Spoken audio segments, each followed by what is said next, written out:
Mereka masak nasi di hutan-hutan itu. Masak nasi di hutan-hutan itu pada saat itu. Kan gitu kan. Demi pemberitaan Injil. Bayangkan, jadi mau saya gini. Itu yang kadang-kadang membuat saya, aduh. Kalau saya misalnya katakanlah tidak bersemangat dalam melayani pada sesama, padahal punya fasilitas dan sebagainya, saya akan sangat berdosa kepada Tuhan dan juga kepada Bapak saya.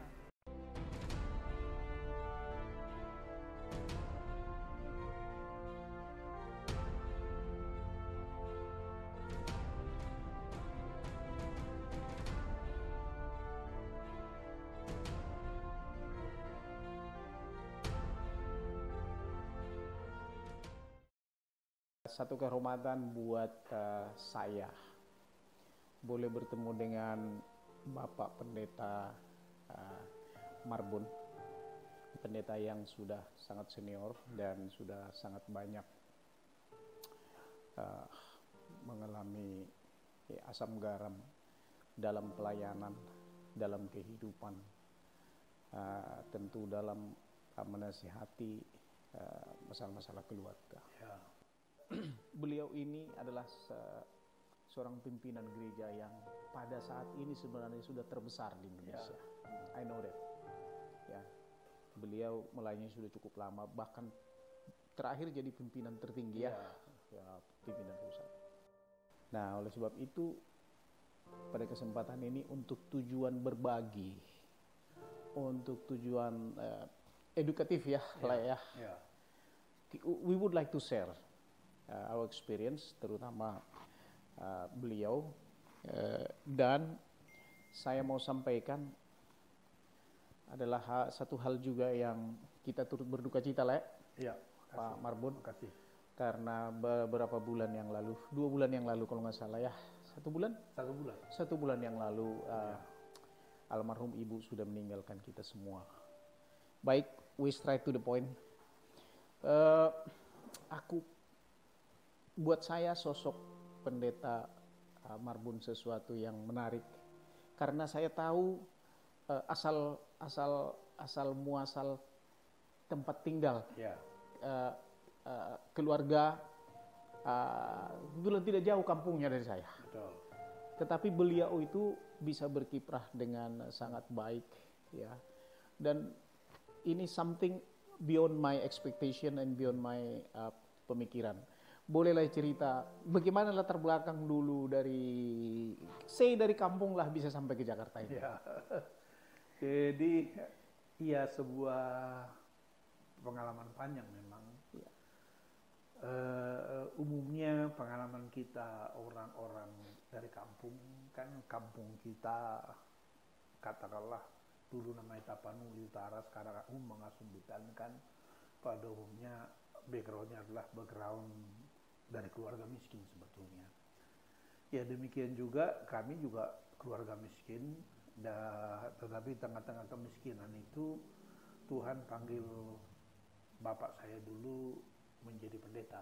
Sebelumnya dia adalah seorang katakanlah tukang, ya katakanlah mungkin pemborong tingkat desa lah. Jadi kalau ada misalnya sekolah impres, dia yang borong dan kawan-kawannya. Sampai satu ketika akhirnya dia mendapat panggilan dari Tuhan. Akhirnya dia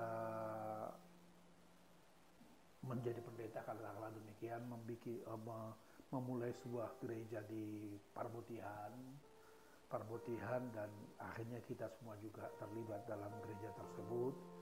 Lalu tapi rupanya jalan Tuhan lain karena usia beliau tidak panjang. Waktu saya masih SMP kelas 2, beliau kemudian meninggal dunia. Lalu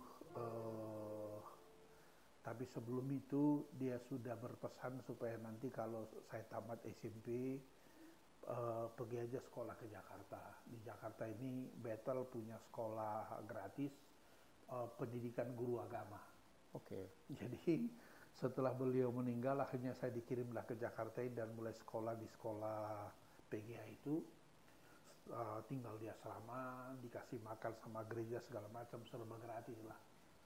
setelah saya tamat PGA itu, kemudian saya jadi guru di Jakarta, jadi guru honorer, guru les dan lain sebagainya, sampai akhirnya juga jadi pegawai negeri. Setelah saya jadi pegawai negeri, kemudian saya kuliah ambil S1, lalu menjadi pendeta dan seterusnya, begitulah kira-kira. Jadi menarik ini, saya potong dulu Pak Marbun. Berarti dari waktu diberangkatkan oleh orang tua, sudah ada satu pemikiran mau sekolah di sekolah agama. Itu poin saya yang pertama. Tapi tadi Pak Marbun bilang bahwa sempat juga jadi pegawai negeri. Seperti apa itu? Jadi pegawai negeri itu maksudnya pegawai negeri di mana Pak? Ya, karena kan PGA itu memang kan untuk sekolah guru. Oke. Jadi makanya saya waktu pegawai negeri sebagai guru agama. Guru agama. Nah, di sekolah negeri gitu. Di sekolah negeri, nah sambil jadi pegawai negeri di sekolah negeri itu, sambil juga saya melanjutkan kuliah. Luar Karena biasa. bagaimanapun kan kita pengen meningkatkan katakanlah pengetahuan, karena juga lagi-lagi ada kesempatan dari sekolah seminari Bethel itu untuk bisa kuliah lagi tanpa bayar gitu kan. Luar biasa. Yang menarik kan tanpa bayarnya ini ya. Iya, tapi buat saya yang menarik lain lagi nih. Iya. Buat saya artinya walaupun sudah jadi pegawai negeri, biasanya kan kalau orang sudah jadi pegawai that's it. Tetapi ini ada pemikiran yang lain untuk kuliah kembali. Kan gitu kan? Iya, betul. Apa yang melatar belakangi sehingga pengen kuliah lagi? Ya memang pada saat itu yang menarik memang sih kerinduan belajar itu cukup tinggi ya. Cukup tinggi keinginan belajar itu, mulai dari katakanlah PGA itu kan SLTA kan. Boleh dikatakan pada saat itu saya menjadi katakanlah semacam siswa teladan lah kan gitu. Malah waktu itu saya juara nasional untuk ujian nasional dari PGA itu. Saya mendapatkan penghargaan khusus dari kepala sekolah waktu itu karena prestasi itu. Dan ya memang ada dorongan dari guru-guru saya prestasi juga, jangan merasa sudah selesai cuma tamat PGA ini, harus terus ditingkatkan pengetahuan. Dan akhirnya memang saya terus tingkatkan pengetahuan dengan kuliah itu. Jadi kuliah sambil jadi pegawai negeri gitu kira-kira. Artinya dari Pak Marbun sendiri memang ada niat untuk improving. Ya, betul. The life, karir. Tetapi kalau saya dengar tadi itu berarti pengaruh daripada guru-guru yang berinteraksi pada saat itu juga ada juga. Betul. Gitu ya? Betul, ya. Jadi memang ada faktor-faktor pengaruh guru itu sangat kuat ya. Betul. Terus sesudah jadi tamat sudah sarjana teologi ya? Iya. Nah, bagaimana caranya kok bisa jadi melayani di gereja? Iya, jadi memang gini. Jadi memang tamatan PGA itu memang bisa kedua hal, bisa melayani di gereja, bisa melayani sebagai guru di pegawai negeri. Demikian juga ketika saya ambil S1 itu Fakultas Pendidikan Agama Kristen juga sama. Itu bisa melayani di gereja, bisa melayani sebagai pegawai negeri gitu kira-kira. Sehingga dan juga begini, mungkin juga salah satu yang menarik juga ya, karena sekolah kita ini di satu komplek itu ada tadi PGA, di asrama yang sama juga ada Fakultas Teologi dan Fakultas Pak itu, sehingga kita juga termotivasi oleh kakak-kakak kelas yang kuliah itu. Bagaimana misalnya mereka waktu bawa renungan di asrama, kita pintar sekali ya. Kita pengen seperti mereka, tapi juga dorongan dari guru-guru, tapi juga memang dari diri sendiri juga yang merasa bahwa di kampung kan kita ini udah sangat berat. Kalau kita katakanlah tidak mengimprove diri, kita akan tetap seperti orang kampung itu dengan hidup yang serba susah itu. Makanya itu yang mendorong kita kemudian meningkatkan diri supaya juga meningkatkan taraf hidup kita. Nah, itu kira-kira yang menjadi daya dorong sehingga kemudian keinginan belajar itu ya terus berlanjut. Strong ya? Iya, betul, terus berlanjut kayak gitu. Tetapi memang menurut saya sih, saya dalam diri saya itu jiwa guru itu sangat kuat. Jiwa guru itu sangat kuat sehingga jiwa guru mengajar orang lain satu sisi, tapi kan juga mendorong kita sendiri belajar sebetulnya itu. Betul, betul. Sampai akhirnya setelah saya tamat S1 di Petamburan, saya ngambil S2 di IKIP Jakarta, juga bidang pendidikan, bahkan sampai sambil S3 di Covington Theological Seminary di Atlanta juga hal yang sama. Kenapa? Lagi-lagi gini. Semakin kita tahu pengetahuan itu sebetulnya semakin kita sadar ada banyak hal yang kita tidak tahu sehingga akan mendorong kita kan terus belajar gitulah kira-kira. Dan tentu kita aplikasikan juga secara seimbang dalam katakanlah pelayanan sehingga kalau digunakan istilah karir sehingga karir kita juga bisa meningkat dalam berbagai bidang oleh karena selain kita belajar memperkaya diri secara pengetahuan, tapi kita juga aplikasikan pengetahuan itu dalam pekerjaan-pekerjaan praktis sehingga orang melihat juga karya-karya kita begitu kira-kira. Betul. Ya. Ini menjadi satu hal yang sangat penting terutama kepada generasi muda kami. Kita ini udah old senior citizen ini. Jadi kita the next generation ini penting ini supaya improve gitu kan. Aku tadi boleh sampaikan saya ambil intisarinya bahwa memang dari sejak awal sudah punya konsep sendiri. Ingin untuk lebih maju, change the situation, change the paradigms, change the what to call it, civilization. Karena tadi dibilang di kampung begini dan itu membuat menjadi lebih strong. Pak Marbun, Pak Pendeta, pernah terbayang nggak pada waktu masih di kampung bakal sampai ambil S3 di United States? Sama sekali tidak ada bayangan itu pada saat itu. Katakanlah, apalagi saya kalau saya tarik lebih mundur lagi ke belakang, ini lebih menarik lagi sebetulnya. Karena gini, saya sebetulnya saya tidak pernah kelas 4 SD dan kelas 5 SD.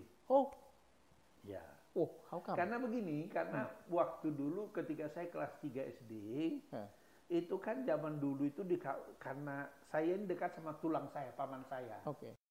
Jadi waktu itu paman saya ini pindahlah dari kampung kita di Parbutian sana ke daerah Pangkalan Berandan, perbatasan Aceh itu. Karena saya dekat sama tulang saya ini, akhirnya saya ikut tulang saya ini ke Pangkalan Berandan. Ke Pangkalan Berandan. Nah sampai di sana, akhirnya saya nggak sekolah. Nggak sekolah mungkin 3 tahun kan gitu kan, mungkin 3 tahun saya nggak sekolah, ikut tulang saya ini, lalu sementara bapak saya kan di kampung pendeta. Lalu kemudian setelah bapak saya di kampung pendeta, dia datang ke Jakarta sini dalam rangka mengikuti persidangan pendeta-pendeta, dia lihat di Jakarta ini ada sekolah PGA itu. Dan dia sudah kirim beberapa orang yang tamat SMP dari kampung ke Jakarta ini. Nah, waktu dia tahu saya di kampungnya tulang ini tidak sekolah, dia datang ke situ. Dia bilang, kawanmu si Anu saya sudah kirim ke Jakarta. Kau bagaimana? Saya pikir, enak juga ke Jakarta ya. Enak juga ke Jakarta ya. Ya, tetapi dia bilang, tapi untuk bisa pergi ke sana itu harus tamat SMP. Sementara kau sekarang nggak sekolah lagi. Wah, kalau gitu saya mau sekolah lagi, ya gitu kan. Akhirnya dibawalah saya pulang dari Pangkalan Berandan ini ke kampung. Parbutihan lagi. Mau sekolah kan? Nggak mungkin lagi kelas 3. Udah tinggi badan kan. Akhirnya dinego lah dengan kepala sekolahnya itu, kebetulan juga ya opung juga gitu ya. Dia bilang, tolonglah Pak Opung ini katanya, kalau bisa sekolah lagi langsung kelas 6 gitu. Akhirnya ya udah, karena kalau kelas 3 udah nggak mungkin kan.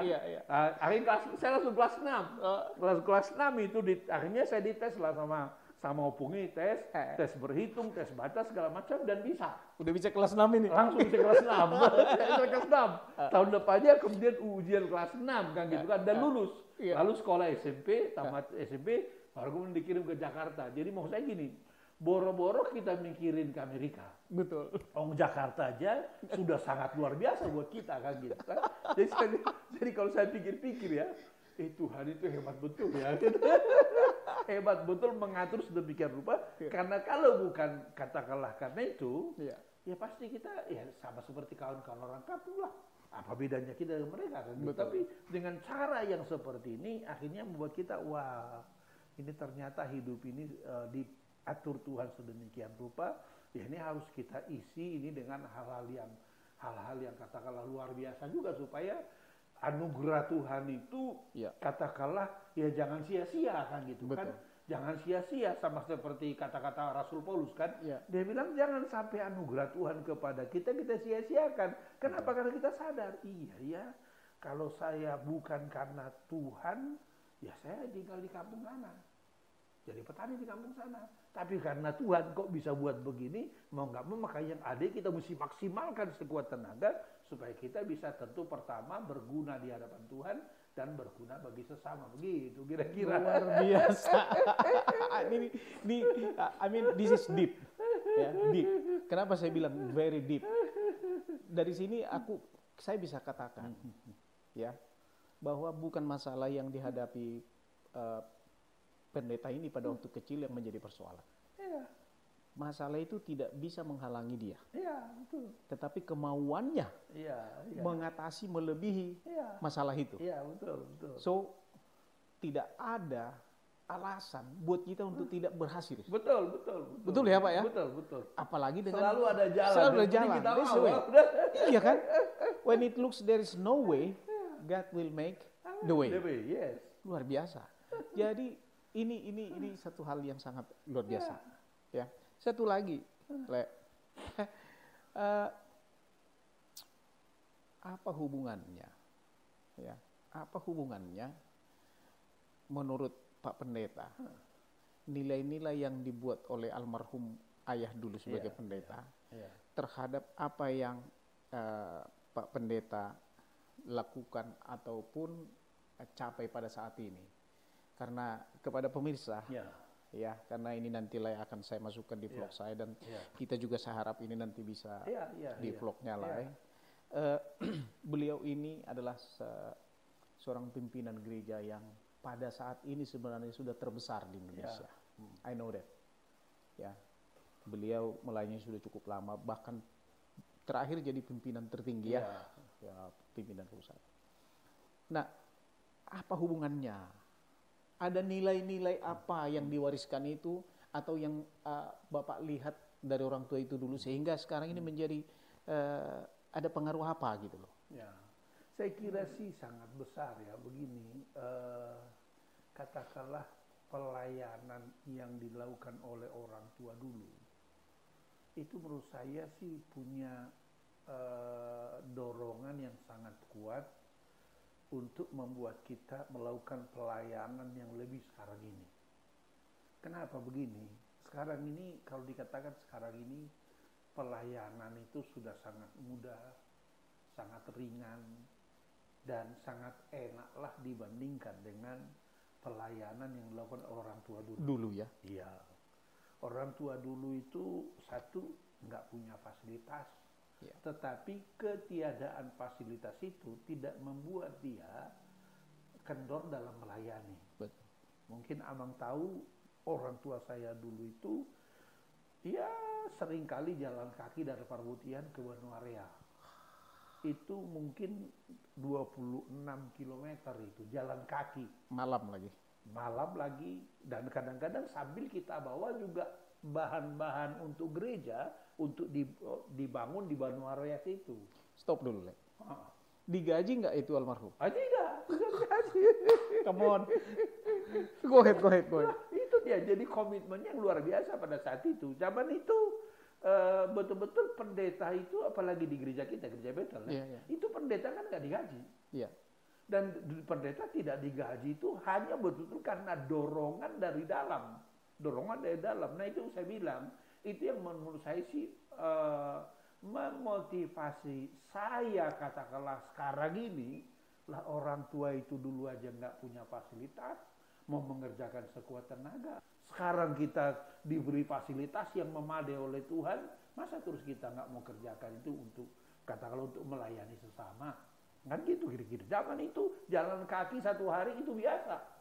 Zaman dulu mungkin Amang tahu misalnya katakanlah saya waktu itu kebetulan ada yang meninggal di Mandoamas pendeta. Jadi saya terbang dari Jakarta ke Sibolga, dari Sibolga saya kemudian Ke Barus. pergi mengubur ke Barus, ke Manduamas itu pendeta ini karena pendeta inilah yang mentobatkan bapak saya. Jadi Oh. waktu dia meninggal itu, begitu saya tahu dia meninggal, saya ditelepon, saya di Surabaya, saya bilang saya harus pergi. Dan saya pergi waktu itu. Nah, waktu saya naik mobil dari Sibolga menuju ke Manduamas itu, ada satu kampung, saya lupa namanya kampung itu waktu itu. Bapak saya seringkali jalan kaki dari Parbutihan sampai ke kampung itu. Oh. Perbatasan antara Sibolga dengan Manduamas itu. Ceredorong. Bukan Siradorong kan pakat ini kan. Ini pokoknya itu perbatasan antara Sibolga dengan apa namanya itu dengan Barus. Barus. Sorkam. Sorkam, yes. Iya. Ya, Sorkam itu. Ah. Jadi begitu saya dengar kata Sorkam itu waktu itu, saya langsung terdiam sejenak. Saya berpikir begini, wah sampai di sinilah ternyata bapak saya jalan kaki waktu itu. Stop sebentar. Saya tahu Sorkam itu. Iya. Dari Parbutihan, dari tempat kalian, ke Pakat saja, itu sudah sekitar 25 kilo. Betul, ya betul. Dari Pakat ke Barus, Iya, itu 28 kilo. iya, Jadi 25 tambah 28, ya kan, sudah 53. iya, Dari Barus ke Sorkam Iya. itu sekitar 20 kilo. iya. Jadi 63 kilometer. Itu dia. Kan tidak ada jalan lain. Betul, betul, betul. 63 kilometer. Betul. Jalan kaki. Jalan kaki. Iya. Karena memang pada saat itu saya masih merasakan tidak ada kendaraan. Betul, betul. Jalan kaki. Belum kesentuh. Betul. Dan mereka pada saat itu seringkali bawa hudun tempat masak nasi itu. Iya, tempat masak nasi. Mereka masak nasi di hutan-hutan itu. Masak nasi di hutan-hutan itu pada saat itu. Kan gitu kan. Demi pemberitaan Injil, bayangkan. Jadi mau saya gini. Itu yang kadang-kadang membuat saya, aduh. Kalau saya misalnya katakanlah tidak bersemangat dalam melayani pada sesama. Padahal punya fasilitas dan sebagainya. Saya akan sangat berdosa kepada Tuhan. Tapi juga kepada Bapak saya. Nah, gitu kira-kira. Jadi itu yang menurut saya mendorong saya mengerjakan katakanlah pekerjaan pelayanan ini tanpa pamrih karena tadi nilai-nilai itu sangat melekat. Pada waktu Pak Pendeta menuju Manduamas, Iya, waktu itu karena penguburan pendeta di sana. Waktu Iya. itu sebagai ketua Sinode Betel ya. saya sebagai ketua sinode pada saat itu. Tapi saya sebagai ketua sinode pada saat itu. Dan saya sedang memimpin sidang sebetulnya di Surabaya pada saat itu. Saya dengar berita itu, saya langsung putuskan saya akan pergi ke sana. Dan saya langsung terbang malam itu subuh. Saya nginep di bandara di bandara Soekarno-Hatta. Pagi-pagi saya terbang ke Sibolga dan langsung kemudian ke Manduamas itu karena gini. Menurut saya sama, ini pendetanya bapak saya inilah yang menaruh benih Injil di bapak saya menanamkan benih Injil di hati saya. Jadi tidak saya harus pergi mengerjakan itu gitu. Luar biasa. Ya, pemirsa, banyak orang yang tidak tahu lokasi-lokasi yang diceritakan betul, tadi. betul. Tetapi apa yang disampaikan itu adalah daerah-daerah yang saya sangat tahu. Tahun lalu saya dari Manduamas, Pak Pendeta, untuk suatu urusan lewat Sirandorong dan sebagainya itu. Jadi dari Sibolga ke Barus ada sekitar 43 km kalau nggak salah. Dari situ ke Manduamas mungkin sekitar 40-an juga kilometer. So Manduamas ini daerah yang sangat terpencil. Iya, betul. Jadi dari ketua Sinode Betel se-Indonesia pergi ke Manduamas. Iya, betul. Luar biasa lah. Betul, betul. Jadi nilai-nilai itu tadi terbawa ya. Iya, betul, betul. Gitu ya. Betul, iya, iya. Padahal almarhum itu nggak digaji ya. Betul, betul, betul, betul. Benar-benar Sebuah pengabdian. sebuah pengabdian ya. Sebuah pengabdian. Rekan-rekan kami ya, para pengerja di ladang Tuhan. Satu hal yang luar biasa, yang patut dicontoh. Ya. Saya mau teruskan Pak Pendeta. Iya, iya. Kan kalau untuk menjadi, nanti saya akan masuk ke satu hal, tapi saya tertarik bagaimana bisa seorang dari Parbutihan menjadi ketua Sinode Betel se-Indonesia. This is something valuable something yang perlu Bapak harus ceritakan. Iya, iya. Jadi lagi-lagi juga mungkin begini, saya pun akhirnya terlibat di organisasi. Itu kemungkinan besar juga karena para guru-guru saya itu melihat dalam diri saya ada karunia organisasi itu. Karena begitu saya tamat S1, ketua STT-nya itulah yang langsung minta saya masuk di organisasi. Oke. Jadi kemungkinan besar kan dia sudah melihat saya berbakat dalam bidang itu. Dan karena di organisasi, katakanlah di Sinode Giri pada saat itu, rata-rata pengurusnya itu adalah katakanlah orang yang sudah sangat-sangat senior, maka sayalah orang salah satunya pada saat itu orang yang sangat junior. Karena saya sangat junior pada saat itu, maka sayalah yang seringkali mereka suruh-suruh kemana-mana. Misalnya ada masalah gereja di sana, saya tinggal disuruh, saya ke sana, semua tinggal disuruh-suruh saja. Satu sisi ini kan beban, tapi sisi lain ini juga menjadi sebuah kesempatan yang sangat besar sehingga saya cepat sekali berkembang untuk bisa menangani masalah-masalah, menghandle orang dan lain sebagainya. Dan saya kerjakan itu tadi dengan dengan pemahaman nilai-nilai seperti saya sebutkan tadi bahwa ini pelayanan untuk Tuhan, untuk sesama. Saya kerjakan dengan sungguh-sungguh. Dan rupanya itulah yang lagi-lagi juga membuat orang-orang melihat bahwa saya ini mengerjakan dengan sungguh-sungguh tanpa pamrih sampai ke berbagai daerah. Katakanlah mungkin saya sudah mengelilingi seluruh Indonesia sampai ke pedalaman-pedalaman, kan gitu kan, karena ya tadi passion juga di situ kan gitu kan, passion juga di situ, tapi nilai-nilai mendukung juga sangat kuat. Akhirnya saya kemudian dengan semangat, dan mungkin itulah yang membuat orang-orang kemudian melihat orang inilah orang yang katakanlah mau mengerjakan dengan sungguh-sungguh, sehingga saya dipromosikan oleh mereka mulai daripada kata sekretaris 3, jadi sekretaris umum, menjadi salah satu ketua, sampai akhirnya menjadi ketua umum dipilih dalam sidang sinode.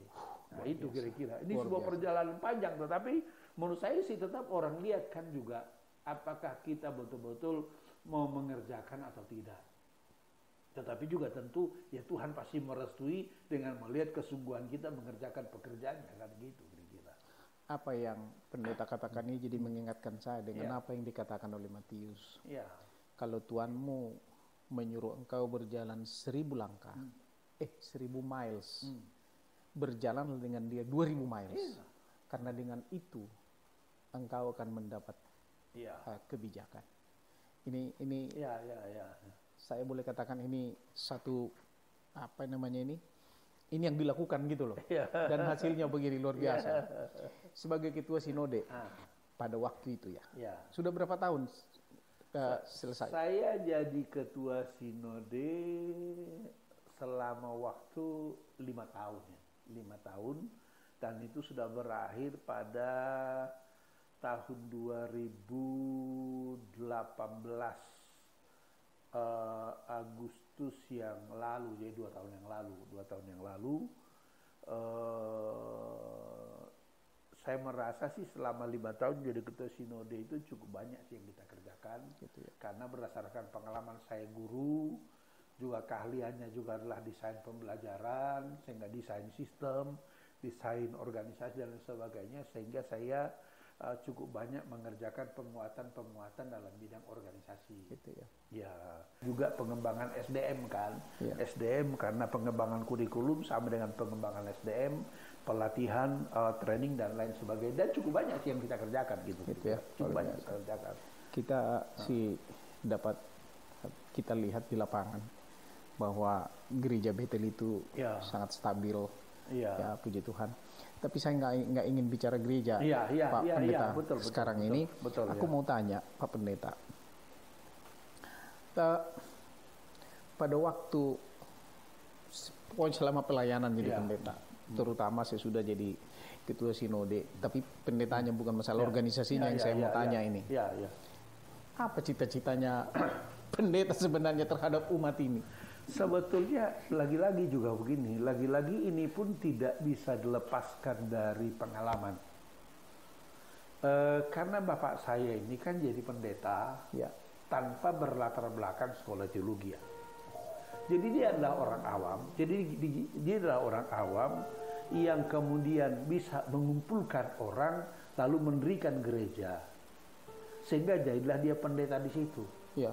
Sebetulnya kan begini, untuk jadi pendeta yang bisa mengembangkan gereja, bisa mengembangkan umat itu, semangat saja nggak cukup. Semangat saja nggak cukup. Butuh pengetahuan. Nah, itu yang saya lihat dulu pada masa-masa saya kecil itu, saya lihat betapa sulitnya bapak saya dulu, katakanlah hanya sekedar mempersiapkan khotbah mingguan saja. Kan di kampung kan tidak seperti di kota ini. Kalau di kota ini kita bisa undang pengkhotbah tiap minggu. Nah, waktu itu saya lihat untuk mempersiapkan khotbah setiap minggu saja sudah sangat sulit bagi bapak saya itu, dan itu wajar karena dia tidak pernah belajar sekolah teologi. Ya, dan nggak ada sumber-sumber lain. Dan nggak ada sumber-sumber lain kan gitu kan. Jadi itu terus terang saja itu yang membuat saya begini. Saya berpikir begini, pasti banyak orang seperti bapak saya ini. Apalagi katakanlah di gereja ini kan sekali lagi ya, tidak harus tamatan sekolah teologi untuk bisa jadi pendeta. Betul. Siapapun yang bisa mengumpulkan, menghimpun orang-orang, dijemaatkan, maka dia bisa jadi gembala di situ. Ya. Tetapi lagi-lagi kan untuk bisa mengembangkan ini, mengembangkan orang, mengembangkan organisasi, mengembangkan pembelajaran segala macam itu kan nggak cukup cuma itu. Betul. Butuh pembelajaran. Nah, terusan saja itu yang menjadi beban saya yang paling besar. Karena pikirannya begini, pasti banyak orang seperti bapak saya itu. Ya. Saya punya pengetahuan untuk bisa katakanlah mengembangkan itu. Saya akan sangat berdosa kalau saya tidak gunakan pengetahuan saya itu untuk menolong mereka sehingga mereka bisa tolong umat Tuhan maju dan berkembang. Makanya terusan saja selama saya pelayan itu passion terutamanya adalah bagaimana mengembangkan SDM itu, para hamba Tuhan, para pelayan Tuhan dan lain sebagainya, supaya mereka bisa melayani umat dengan baik, supaya umat ini bisa makin berkembang, makin dewasa, makin sesuai dengan kehendak Tuhan, melakukan firman Tuhan dan seterusnya begitu.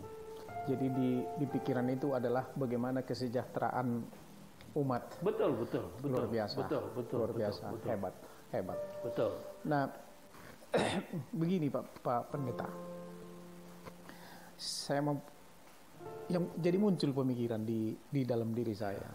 Artinya ini kan dengan nilai dari orang tua menjadi bekal ke sekarang. Akhirnya jadi muncul pertanyaan kepada saya. Nilai-nilai apa ya yang ditiru anak saya nanti dari saya? Ya. Betul. Timbul itu di dalam diri saya. Betul. Ya kan? Ya mungkin orang lain beda, tapi begitulah sekarang ada pemikiran saya. Betul. Oleh sebab itu saya mau tanya Pak Pendeta. Seandainya masih hidup sekarang itu almarhum. Iya. Kira-kira apa yang penilaian dia kepada betul. Memang itu menjadi sesuatu hal yang sebetulnya gini kan, kalau kita bicara keberhasilan orang tua adalah ketika anak-anaknya mengikuti teladannya. Iya. Kan gitu kan? Itu adalah buat saya itu adalah keberhasilan orang tua. Jadi mengikuti teladannya. Nah, tentu ya mungkin seperti saya bilang tadi, karena begitu kuatnya value yang kita lihat dalam diri orang tua dan kita kerjakan itu, ya mungkin saya sih seringkali berpikir pastilah dia bangga di sana melihat apa yang kita kerjakan sekarang ini, walaupun dalam bentuk versi yang berbeda. Artinya saya tidak meneruskan gereja yang beliau buka, karena sudah kita serahkan itu kepada anak rohaninya di sana kan gitu kan. Tetapi kan paling tidak juga kita juga mengerjakan hal yang sama seperti yang beliau ajarkan itu. Hal yang sama juga saya kira juga itu juga yang mau tidak mau juga kita sampaikan kepada anak-anak kita kan. Iya, betul. Kan sama seperti kalau kita bicara bisa kata mengutip kata-kata Paulus, ikutlah teladanku seperti aku meneladani Kristus. Betul. Menurut saya sih kita juga karena anak kita juga ya begitu. Ya begitu kira-kira, sehingga anak-anak kita pun akan meneladani apa yang kita kerjakan, karena benih-benih iman yang kita praktekkan dalam hidup sehari-hari itu akan dilihat oleh anak kita. Harapan kita adalah benih itu akan tumbuh di hati mereka dan mereka kemudian melakukan itu dalam praktik hidup mereka sehari-hari begitu. Luar biasa Pak Pendeta, dan aku lihat ini dengan perbincangan ini menunjukkan beliau Pak Pendeta ini sudah selesai dengan kehidupan dirinya. Iya. Semua sekarang adalah untuk umat. Amin. Ya, dengan nilai-nilai, dengan contoh-contoh yang diwarisi dari orang tua. Iya. Aku mau pindah topik Pak Pendeta. Oke, iya, iya. Ya kan? Aku mau pindah topik. Bukan pindah topik dalam arti yang apa sebenarnya, tapi masih terkait.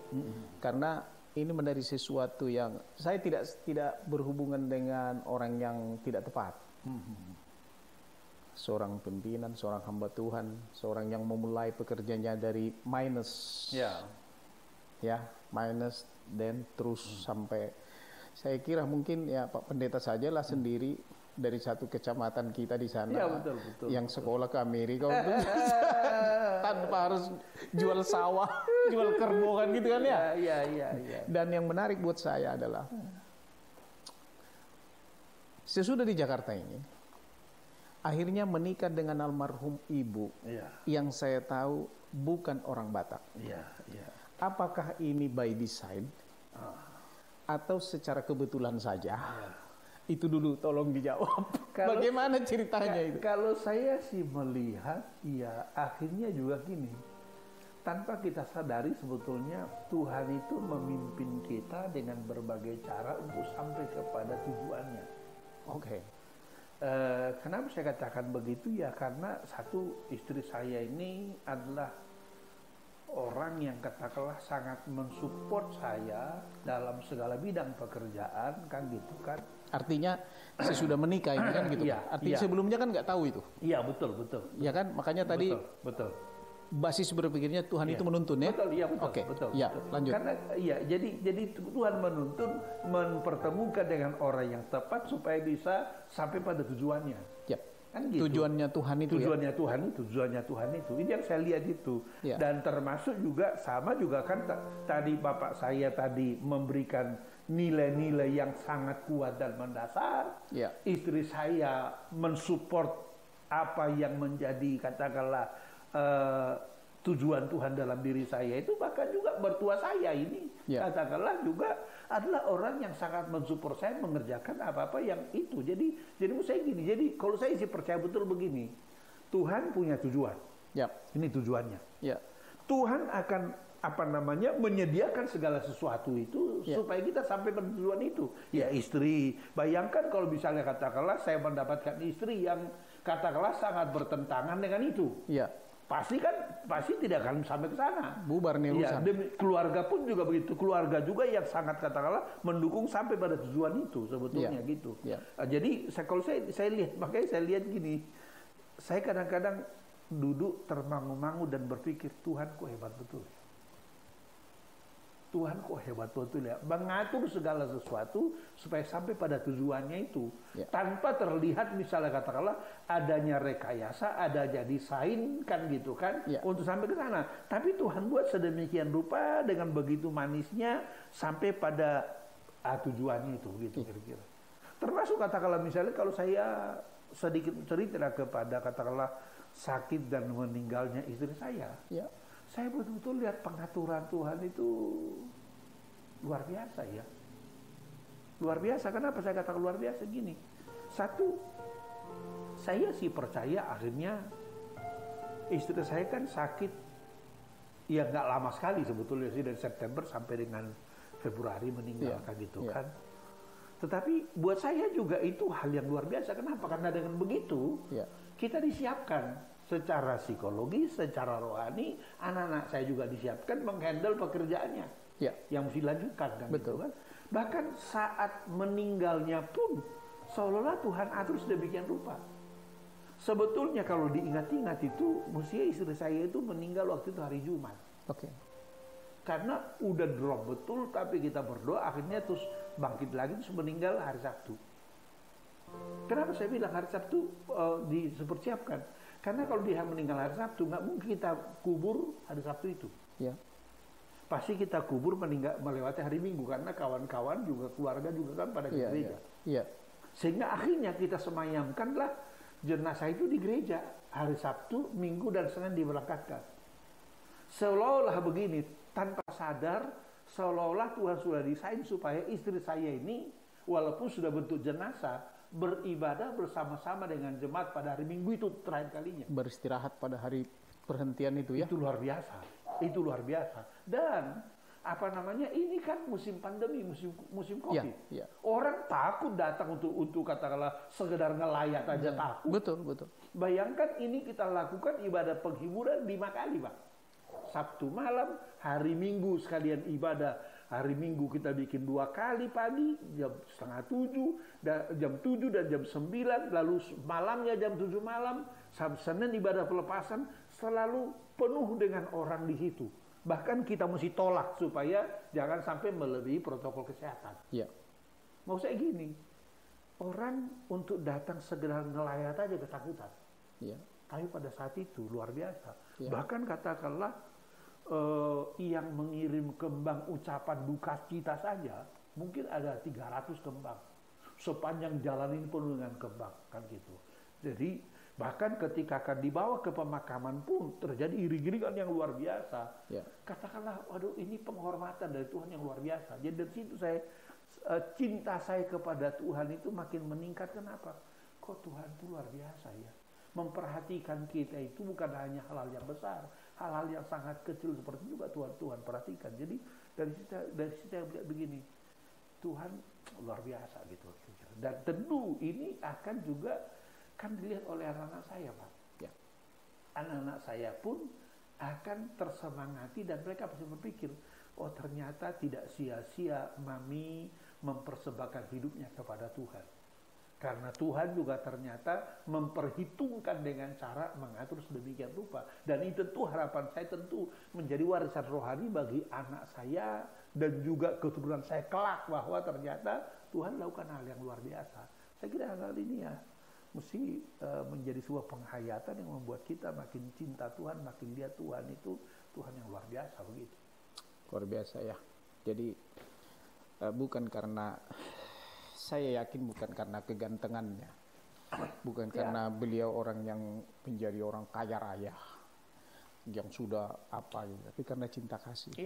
Orang mengabaikan bahkan kesehatannya sendiri untuk datang melihat ya. Iya betul. Itu penghargaan yang luar biasa. Betul. Nah, aku mau tanya, bagaimana kok bisa ketemu dengan almarhum ibu itu dulu? Bagaimana itu kok bisa ketemu? Jadi waktu dulu saya kuliah, ya. Kan di sana itu kan kita kuliah Senin sampai Jumat. Ya. Sabtu Minggu kita pelayanan di gereja. Ya. Saya waktu itu dapat pelayanan Sabtu Minggu di gereja ini. Akhirnya kita kenalan lah.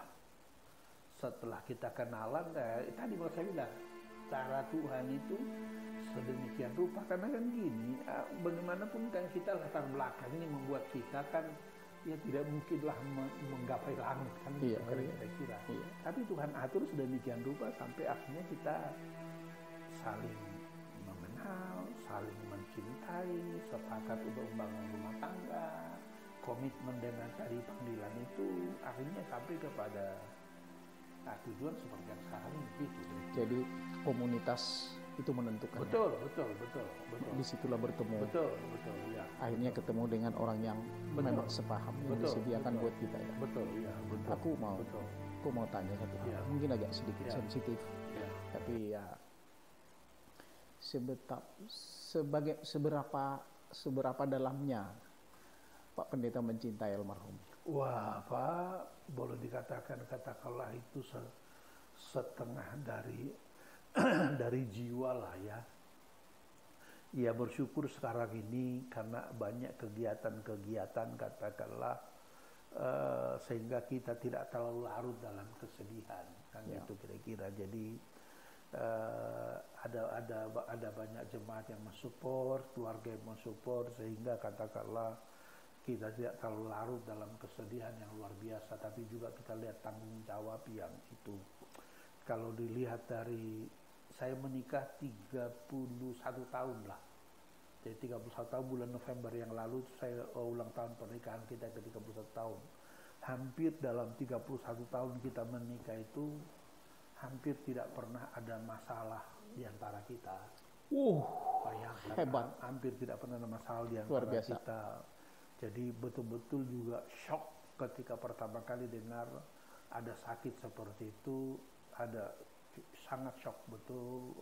Bahkan juga setelah melihat perkembangan dan sebagainya, aduh, rasanya katakanlah ya separuh jiwa pergi gitulah kira-kira. Tetapi lagi-lagi melihat ini tanggung jawab masih ada yang Tuhan beri, kita kuatkan hati, kita disupport oleh teman-teman, oleh keluarga, oleh jemaat, sehingga ya kita tegar melanjutkan hidup lah kira-kira. Itu hal yang ya katakanlah luar biasa lah gitu.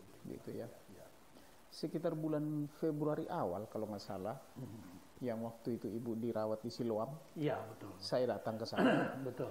Waktu saya ketemu sama Pak Pendeta, saya lihat a little bit desperate lah ya. Iya. Sangat Iya. tertekan saya lihat pada waktu itu. Iya. Nah, jadi saya bisa memahami ini. Nah, pertanyaan saya dalam pekerjaan, seberapa besar pengaruh almarhum ibu ini? Ya sangat besar ya dalam pengertian gini, terutama katakanlah memang kita sejak menikah itu sudah kita buat semacam pembagian tugas lah. Oke. Beliau urusan internal kita, keluarga, dan juga pelayanan di dalam ini saya lebih banyak keluar kan gitu kan. Jadi mau tidak mau sekarang saya harus katakanlah berusaha tentu untuk menghandle apa yang beliau handle pada saat itu. Tapi juga kan sekaligus juga saya harus juga menguatkan anak-anak. Ya. Anak-anak ini bagaimanapun yang sangat dekat dengan ibunya selama ini, saya harus betul-betul sekarang menaruh perhatian lebih kepada mereka supaya mereka juga jangan merasa terlalu kehilangan ibunya kan gitu kira-kira. Ya.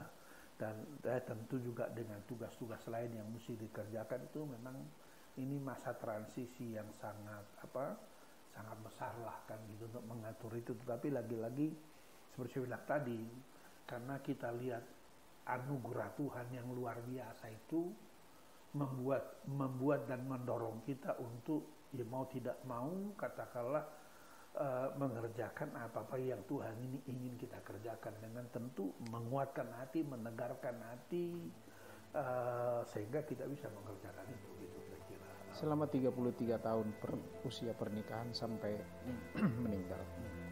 Jadi pernah nggak satu saat, karena dikatakan di dalam Kolose pasal 5 kalau nggak salah itu, hai suami, kasihilah istrimu seperti Tuhan mengasihi jemaatnya, dan hai istri, hormati suamimu. Pernah nggak Pak Pendeta merasa istri tidak menghormati pendeta? Sama sekali nggak pernah ya. Jadi istri saya ini satu memang gini, kita ini kan keluarga pendeta. Ya.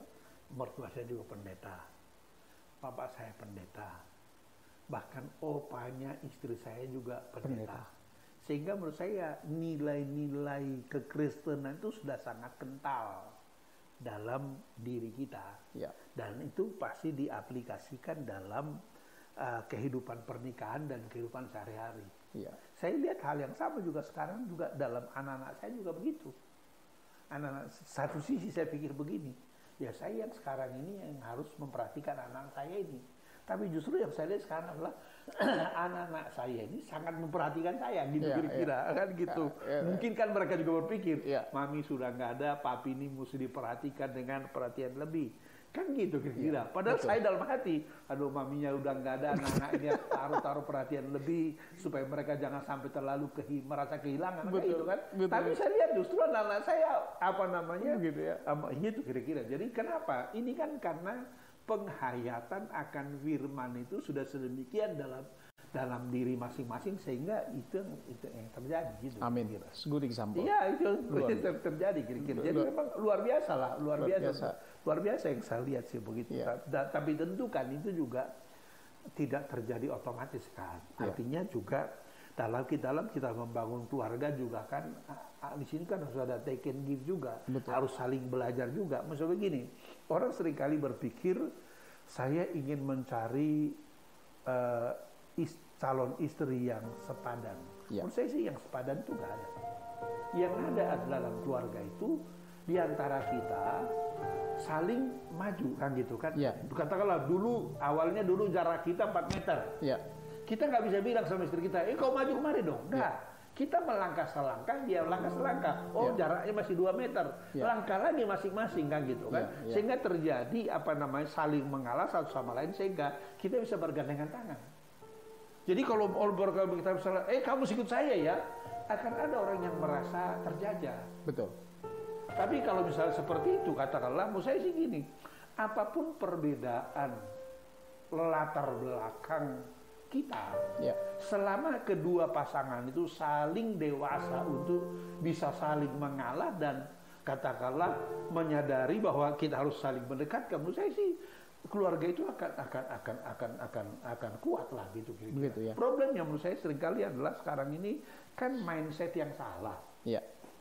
Mindsetnya salah gini. Saya laki-laki, kamu ikut saya. Ya. Ya nggak begitu. Yang benar adalah kita saling mengalah satu sama lain. Ya. Kan gitu kan, saling melangkah, mendekat, menyesuaikan diri, mencocokkan diri. Baru kemudian betul-betul cocok gitu kira-kira. Jadi itulah perwujudan cinta itu ya. Betul. Jadi bukan you have to follow me. Iya betul. Jadi cinta begitu. itu bukan menjajah, cinta bukan menjajah, kan gitu kan? Betul. Nah itu kira-kira. Luar biasa. Saya rasa mungkin juga barangkali juga kan Bali lah katakanlah Amang katakanlah. Saya panggil Amang karena opung saya itu burnenggolan. Luar biasa ya. Nggak bisa. Bagaimanapun darah itu gitu ya. mesti ngomong gitu. Gitu. Itu kehebatan kita. Itu gitu kan. Jadi harus kan gitu kan. Bagi orang tua juga ngajarkan itu. Pokoknya kalau kau tahu misal dia bilang kalau kau tahu marga nenggolan itu bonani hari kita itu. Mau nggak mau mesti begitu. Kan sama dong misalnya seperti Amang katakanlah kan cerita bahwa Inang itu dari orang seberang tadi. Kan pasti juga hal yang sama kan. Kenapa Amang bisa katakanlah bisa berjalan dan karena pasti juga begitu kan. Atau bagaimana kira-kira Amang? Bagaimana memaintain keluarga sampai akhirnya menjadi keluarga yang berbahagia begitu? Ya, saya kira ini menjadi satu hal topik yang menarik nanti kita bahas ini. Habis ini kita bahas ini sebentar. Tapi supaya jangan lupa dulu saya. Sebab ini menarik ini. Jarang kita ketemu dengan nilai-nilai yang seperti ini. Nah, berikutnya pertanyaan saya adalah agak sedikit, tapi ini bayangan saya dan rasa cinta. Iya. Pernah nggak berpikir biarlah saya yang duluan meninggal dari istri saya atau biarlah dia yang meninggal duluan daripada saya? Pernah nggak kepikir begitu? Ya mungkin sih tidak berandai-andai begitu ya. Memang pasti dalam hidup itu kita berserah kepada kehendak Tuhan. Walaupun tentu selama sakit itu kita berdoa sekuat tenaga Tuhan. Karena bagaimanapun kan gini Pak, bagaimanapun kita sebagai keluarga kan masih banyak impian-impian yang hendak kita capai bersama. Kan gitu, apalagi ada 3 anak-anak, belum ada satupun yang menikah, kan gitu kan. Tentu kita pasti ada banyak impian-impian. Tentu itu sebabnya kita berusaha sekuat tenaga untuk katakanlah mencari katakanlah dokter-dokter yang kita anggap ahli bisa menyembuhkan penyakit itu. Tetapi ternyata setelah kita berusaha sekuat tenaga, ini kan istri saya dioperasi sampai 4 kali Pak. 4 kali, jadi setelah kita berusaha sekuat tenaga, akhirnya kita harus sampai kepada sebuah titik berkata kehendak Tuhanlah yang jadi. Dan buat kita kepergiannya itu walaupun buat kita ini terlalu cepat, tapi kita belajar menerima inilah yang terbaik menurut Tuhan. Kan gitu kan? Betul. Inilah yang terbaik menurut Tuhan. Ya kita tinggal jalani hidup. Kita tinggal jalani hidup ini, kita isi hidup ini sehingga lagi-lagi ketika kita nanti pulang kan goalnya kan ke sana. Gitu ya. Tuhan bilang baik sekali perbuatanmu itu, hai hambaku yang baik dan setia, masuk dalam kemuliaanku yang kekal selama-lamanya. Maksudnya adalah ya kita mesti berusaha menyelesaikan goalnya Tuhan dalam hidup kita masing-masing. Karena bagaimanapun menurut saya sih kita diciptakan Tuhan, dipanggil Tuhan untuk sebuah tujuan. Tujuan inilah nanti yang harus kita pertanggungjawabkan. Nah, harapan kita tentu semuanya adalah ketika kita pulang nanti Tuhan menyambut kita dengan senyum tadi. Baik sekali perbuatan itu ya, bukti yang baik dan setia, masuk dalam kemuliaan-Ku yang kekal selama-lamanya. Nah, itu adalah goalnya kan. Untuk itu ya kita tadi mesti mengerjakan apa-apa yang menjadi tujuan Tuhan itu gitu. Luar biasa. Terus damai ini. Rekan-rekan saya, pernikahan itu bukan urusan agama. Something beyond. Iya, betul. Itu kemanusiaan. Betul, iya. Artinya mau agama apapun itu, ya kan? Ya. Cinta kasih itu, itulah yang mempersatukan, itulah yang membuat kita menjadi strong dan mempunyai tadi seperti tadi tujuannya kepada.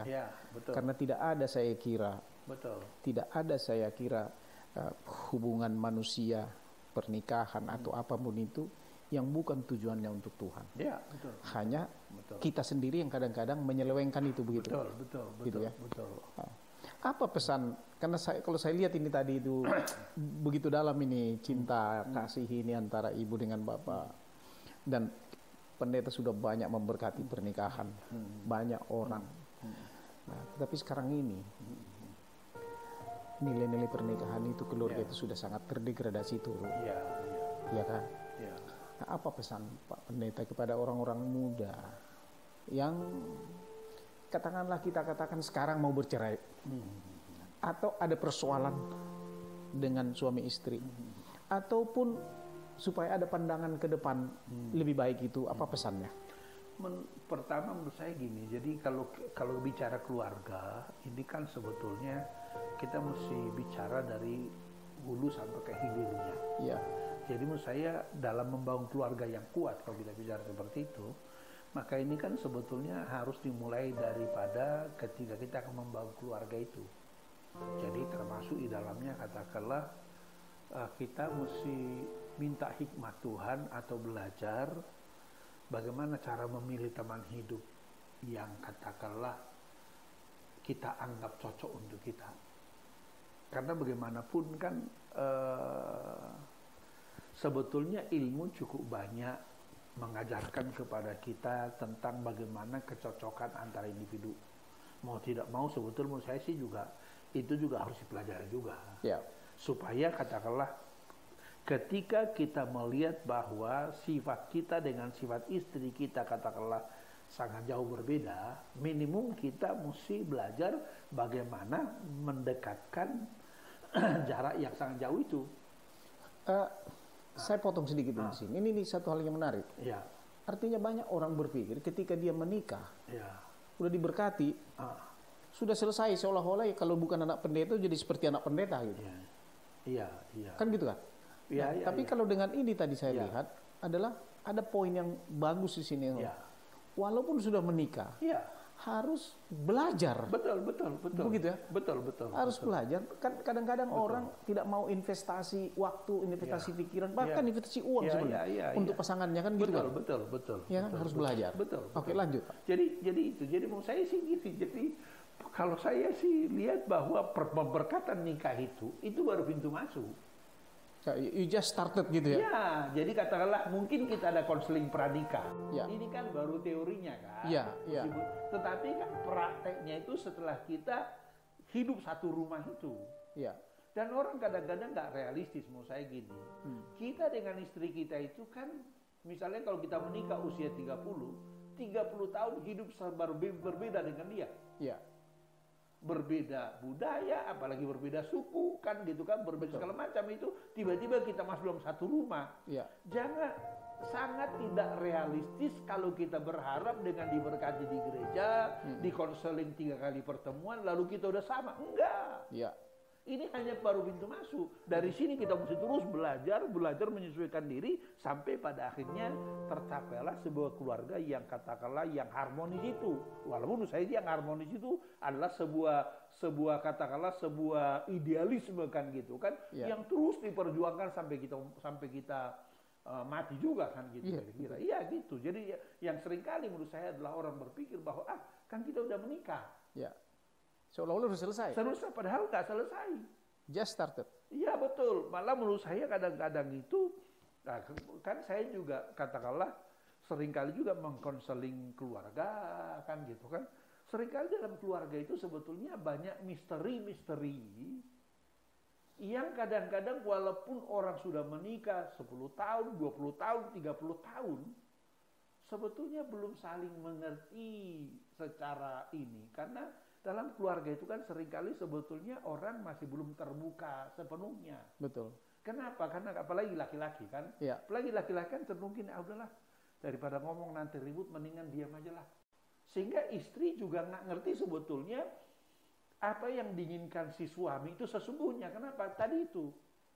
Makanya menurut ada satu penelitian, saya lupa penelitian dalam bidang dari Universitas mana di Amerika itu mengatakan bahwa salah satu komunikasi yang terburuk adalah komunikasi suami istri. Kenapa gini? Karena orang udah menikah misal 10 tahun, 20 tahun. Kita kan punya kecenderungan begini. Istri saya udah tahulah apa yang saya maksud. Sehingga kita cenderung tidak bicara secara lengkap seperti kita bicara pada staf kita.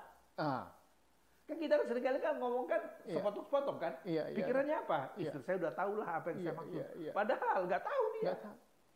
Inilah yang seringkali sumber konflik dalam keluarga itu. Makanya menurut saya supaya keluarga menjadi keluarga yang bahagia tadi, pertama ketika mulai menikah ini adalah pintu masuk.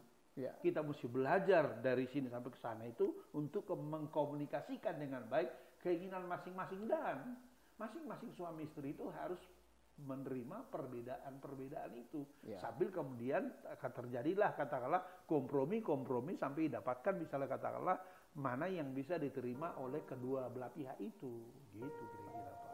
Apalagi misalnya katakanlah menikah dalam pernikahan antar suku. Kan tiap suku itu punya filosofi yang berbeda-beda. Kadang-kadang itu sangat berbeda itu. Kontradiktif. Kalau tidak misalnya katakanlah ada komunikasi yang intens antara suami istri, kebesaran jiwa untuk menerima perbedaan itu, di situ seringkali konflik itu. Jadi menurut saya misalnya katakanlah kalau orang sampai akhirnya memilih bercerai, menurut saya sederhana aja Pak. Itu hanya karena ketidakdewasaan dan tidak bisa menerima perbedaan. Betul. Sejak awal kita udah tahu kok saya dengan istri saya berbeda. Udah tahu kan? Betul. Nah, kenapa akhirnya kemudian memutuskan bercerai? Ya berarti tidak siap menerima perbedaan itu. Oke. Tadi kan itu kita bicara dalam konteks kekristenan ya. Nah sekarang pemirsa kita ini banyak juga yang tidak memahami nilai-nilai keluarga kekristenan lah. Tapi seperti tadi saya katakan bahwa hubungan antar manusia itu sebenarnya di atas daripada agama. Agama itu untuk manusia. Dan kita bicarakan ini sekarang kemanusiaan. Nah, apa kira-kira berbeda untuk Pak Pendeta hal-hal seperti ini, nilai-nilai keluarga di sini, atau sebenarnya sama saja? Kalau saya sih melihat sih ada kan nilai-nilai yang bersifat universal. Nah, hubungan antar manusia, hubungan dalam pernikahan itu dalam praksisnya menurut saya sih sama ya. Itu kan hanya nilai yang melatar belakanginya saja, imannya ini dan sebagainya. Tapi inti secara keseluruhannya adalah menurut saya sih tetap di situ, dalam pengertian katakanlah misalnya apapun agamanya, apapun sukunya, apapun budayanya, ketika kita akan membangun keluarga, maka ini adalah sebetulnya kan bersatunya dua pribadi yang berbeda komit untuk membangun sebuah rumah tangga. Maka kedua pribadi ini harus berusaha katakanlah satu menerima satu sama lain. Tentu sebelum menerima kan perlu ada komunikasi dulu.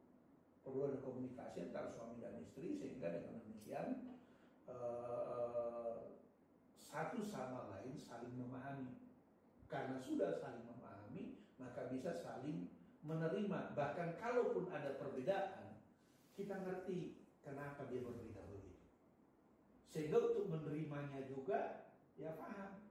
Oh, suami saya ini misalnya katakanlah kalau saya singgung mengenai uang, dia cepat meledak. Ya. Karena begini, maka si istri seyogianya menghindarilah katakanlah hal-hal yang buat ledakan itu. Ya. Menggunakan metode yang berbeda. Demikian pun misalnya katakanlah si istri, si suami juga memahami istri, misalnya, oh istri saya ini kalau saya ngomong mengenai ini pasti dia tidak bisa menerima, maka seyogianya katakanlah usahakan menghindari itu, atau katakanlah melakukan pendekatan dengan cara bertahap kan gitu kan, tidak langsung katakanlah gaspol gitu kira-kira. Mungkin perlahannya gini, perubahan manusia itu kan sebetulnya diawali dengan perubahan pola pikir kan. Betul. Jadi seringkali orang langsung berpikir berubah perilaku, enggak dulu, pola pikirnya dulu dirubah. Pola pikir dirubah ini kan dengan berikan pengetahuan. Nah menurut saya ini yang sangat kurang sekarang ini, katakanlah dalam keluarga-keluarga. Sehingga kemudian sehingga kemudian ya paling juga dipendam seperti bilang tadi itu, orang pendam sakit hati. Nah orang kalau sudah dipendam itu nanti pasti waktu itu akan meledak itu.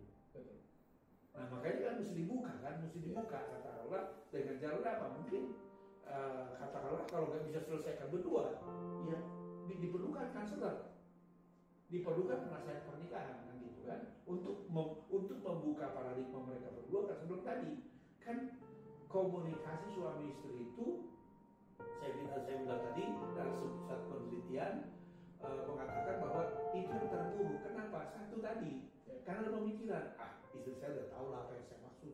Kami kan sudah menikah 10 tahun. Padahal belum tentu kan, gitu kira-kira. Asumsi udah tahu lah apa yang saya maksud. Kan kamu udah menikah 20 tahun. Padahal belum tentu juga. Apalagi kemudian dalam hubungan suami istri kan ada juga kadang-kadang ego kan. Betul. Ego ini juga sebetulnya katakanlah menutup mata sehingga tidak bisa melihat sebuah permasalahan secara objektif. Kalau misalnya ngomong ini, kamu pasti bisa kata ego ya, kamu pasti nyinggung keluarga saya kan, gitu kan? Akhirnya itu yang menurut saya membuat halangan dalam berkomunikasi itu. Menurut saya keterampilan itulah yang harus kita terus katakanlah dorongkan kepada keluarga-keluarga muda untuk dipelajari, sehingga dengan demikian diharapkan akan mengurangi katakanlah tension yang sangat kuat dalam keluarga, atau katakanlah misalnya juga terjadinya perceraian. Apalagi sekarang ini kan memang hidup ini kan makin hari juga makin kompleks ya. Nah karena hidup makin kompleks maka orang mestinya seyogianya juga harus makin cerdas juga menghadapi kompleksitas kehidupan itu gitu. Dua pertanyaan terakhir ya. Kalau melanjut ini 5 semester lagi nggak kelar-kelar nih. Tapi dua saja saya batasi. Nah begini, yang saya pahami, kita hidup berkeluarga ini suami istri sudah cukup lama, gitu. Ada satu hal yang sangat kita butuhkan adalah masalah companionship. Ya. Pertemanan. Iya. Ngobrol. Iya. Ada teman. Iya. Begitu. Mohon maaf. Bagaimana Pak Pendeta menjawab ataupun menyelesaikan kebutuhan akan seperti persahabatan yang hilang dengan istri, komunikasi yang hilang dengan istri, berdoa bersama, ya kan, melayani bersama, menghadapi persoalan besar. Bagaimana menjadi ini kan something yang betul-betul habis. Iya. Itu memang ya kalau saya sekarang kan masih belum terlalu terasa. Karena perginya istri kan baru 3 minggu mau sebulan lah ini kan, jadi praktis sekarang ini masih belum terlalu terasa. Yang masih terasa sekarang adalah tiba-tiba misalnya pagi-pagi kita bangun, kita bisa duduk sambil ngopi, sambil ngobrol-ngobrol. Sekarang udah nggak ada kan gitu kan. Tetapi juga kan saya juga punya banyak kawan-kawan yang kadang-kadang saya juga tanya mereka bagaimana ini, bagaimana dan sebagainya. Ya mau tidak mau memang kita mesti mempersiapkan diri untuk itu. Untuk mempersiapkan diri untuk itu katakanlah. Tetapi saya lagi-lagi saya sangat bersyukur. Kenapa saya bilang bersyukur? Akhirnya dibandingkan dengan orang lain. Saya kan satu punya katakanlah banyak orang-orang yang bisa berkomunikasi dengan saya, baik urusan gereja, urusan pelayanan, urusan organisasi dan macam-macam. Paling tidak katakanlah ini mengurangi katakanlah rasa kehilangan yang sangat kuat itu, karena masih ada kawan-kawan berkomunikasi. Demikian pun saya di sini katakanlah kalau saya bosan di rumah, saya beli kantor gereja, di situ saya bisa mengetik, saya bisa belajar. Saya bosan di kantor gereja, saya pergi ke kedai kopi sini. Kalau pas jam belajar sekolah, saya bisa ketemu guru-guru di sini. Buat saya sangat menolong untuk sementara waktu ini. Tapi mau tidak mau memang saya mesti belajar menerima kenyataan bahwa istri sudah pergi, lalu kemungkinan saya harus belajar bagaimana katakanlah mengakrabkan dengan kawan-kawan sejawat, sehingga dengan demikian saya bisa katakanlah tetap produktif mengerjakan pekerjaan-pekerjaan untuk kepentingan sesama dan juga Tuhan gitu lah kira-kira. Tapi sekarang juga dan ini juga menurut saya harus juga lebih fokus sekarang katakanlah kepada anak-anak ini, bagaimana membimbing mereka supaya mereka juga makin mandiri ke depan dan lain sebagainya. Saya sih lihat begitu, tapi memang betul sekarang katakanlah menjadi lebih banyak pekerjaan-pekerjaan detail yang harus saya kerjakan dibandingkan dengan sebelumnya. Saya bersyukur sebetulnya punya banyak kawan-kawan senior yang suka bertelepon dengan saya, sekedar saling menyapa dan lain sebagainya. Bahkan beberapa kawan misalnya katakanlah Pak, kalau misalnya katakanlah rada boring di sana kan ke tempat kami ada villa di Bali, ada villa di Puncak, ada bahkan sampai ke mau hapus segala macam. Mereka ngomong begitu, itu kan tanda-tanda kecintaan. Ini tentu menurut saya sih itu sebuah privilege yang luar biasa yang orang lain tidak dapatkan kan gitu kan. Tetapi saya lihat sekarang sih intinya menurut saya adalah saya harus belajar katakanlah menyesuaikan diri dengan situasi yang baru ini. Dan saya bersyukur sekali saya punya keluarga yang sangat mensupport. Mertua saya ini adalah orang yang sangat baik sekali kan gitu kan. Jadi bagaimanapun saya terasa sih sebagai rasa ungkapan syukur kepada Tuhan kan gitu kan. Itu semua kebaikan ini tentu kayak kita mesti bekerja semakin kuat untuk kemuliaan Tuhan. Luar biasa. Jadi aku melihat serta yang memberikan encouragement juga kepada orang-orang yang menghadapi hal yang sama. Dan semua kita akan ke situ juga. Betul. Kan gitu. Jadi tadi ada masalah komunitas, pelayanan, sehingga kerinduan ini tetap terpelihara gitu. Pertanyaan saya terakhir. Kita akan berharap dan keimanan kita suatu saat nanti akan ketemu lagi kita di surga. Betul. Apa yang kita mau laporkan kepada ini? Tahun sekali ketemu.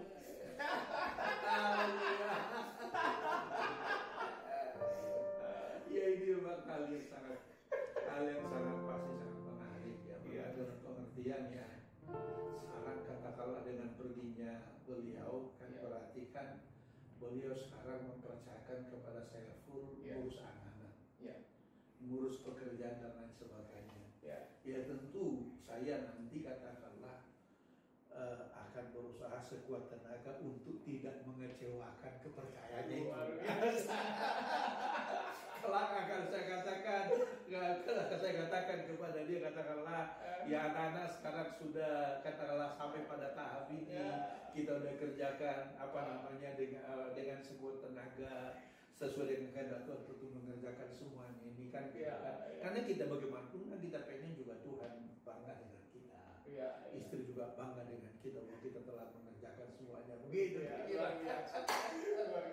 Sekali kita jadi kawan-kawan lihat ya kan, from the beginning to the end, pertanggungjawaban, sukacita tetap terpelihara, dan keinginan untuk melakukan hal yang terbaik dalam keluarga itu tetap ada. Amin. Ya kan? Jadi luar biasa, terima kasih senang sekali bisa bertemu. Semoga nilai-nilai yang sudah kita gali pada saat ini bisa menjadi pelajaran yang sangat baik kepada kawan-kawan semua.